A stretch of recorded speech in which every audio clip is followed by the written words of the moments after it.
જીવનદીપ organ donation foundation દ્વારા એક જ દિવસમાં 2 અંગદાન, 2 પરિવારના સ્વજનના અંગોના દાનથી 8 વ્યક્તિઓને નવજીવન બક્ષી માનવતા ફેલાવી.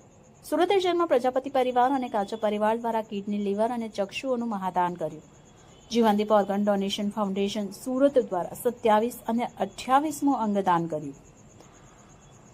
એમ્સ હોસ્પિટલના ડાયરેક્ટર ડોક્ટર મિલન સોજીત્રા અને ડોક્ટર હિતેશ ચિત્રોડા સાહેબે Jivandeep organ donation foundation Trust સુરતના founder PM Gondaliya, doctor Nilesh Kachhadiya અને વિપુલ તળાવિયા એમ્સ હોસ્પિટલ ખાતે પહોંચ્યા અને ત્યાં એકત્ર થયેલ મનુભાઈ, કાચા પરિવાર અને પ્રજાપતિ પરિવારના બધા સભ્યો સાથે વાતચીત કરી અંગદાન કરવાથી બીજા અનેક લોકોને નવજીવન મળતું હોય એ વિશે વિશેષ મહત્વ સમજાવીને આ સુંદર વિચારને સમયનો દુરુપયોગ કર્યા વગર દર્દીના સંબંધીઓએ સ્વૈચ્છિક રીતે અંગદાન કરવા માટે તૈયારી બતાવી. અંગદાન માટે પરિવારના સભ્યોની સહમતિ મળતા જીવનદીપ ઓર્ગન ડોનેશન ફાઉન્ડેશન ટ્રસ્ટ તથા એમ્સ હોસ્પિટલ દ્વારા ગુજરાત સરકાર સોટો અને નોટોમાં રજીસ્ટ્રેશન પ્રક્રિયા હાથ ધરવામાં આવી.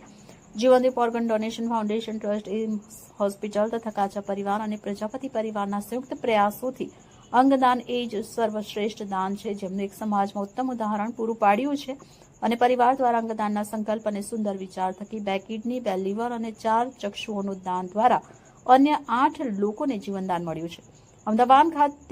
અમદાવાદ ખાતે આઈકેડીઆરસી હોસ્પિટલ દ્વારા 1 લીવર, 1 કિડની, કિરણ હોસ્પિટલમાં 1 લીવર તથા 1 કિડનીનું અમદાવાદ અને 4 ચક્ષુઓનું દાન લોક દ્રષ્ટિ ચક્ષુ બેંક દ્વારા સ્વીકારવામાં આવ્યું.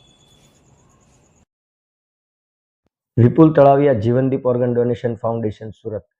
એમ્સ હોસ્પિટલમાંથી ડૉક્ટર હિતેશ ચિત્રોડા સાહેબ, ડૉક્ટર મિલન સુજિત્રા સાહેબ અને ડૉક્ટર પરેશ લાડુમર સરનો સંપર્ક થયો હતો. એઓએ કહ્યું કે અમારે ત્યાં બ્રેન ડેડ પેશન્ટ છે, આપ આવો અને સમજાવો તો આ દર્દીઓના અંગદાન થઈ શકે એવું છે.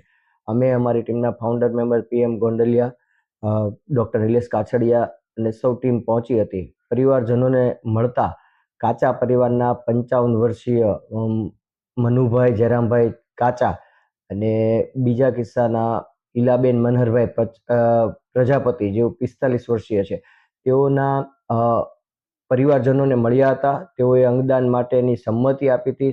અંગદાનની સંમતિ આપતા જ અમે સોટો નોટોમાં રજીસ્ટ્રેશન પ્રક્રિયા શરૂ કરી હતી અને આ બંને દર્દીઓના થકી કુલ 8 લોકોને નવજીવન મળ્યું છે. બંને દર્દીઓની 1 કિડની, 1 લીવર અને બંને ચક્ષુઓનું દાન મળ્યું છે.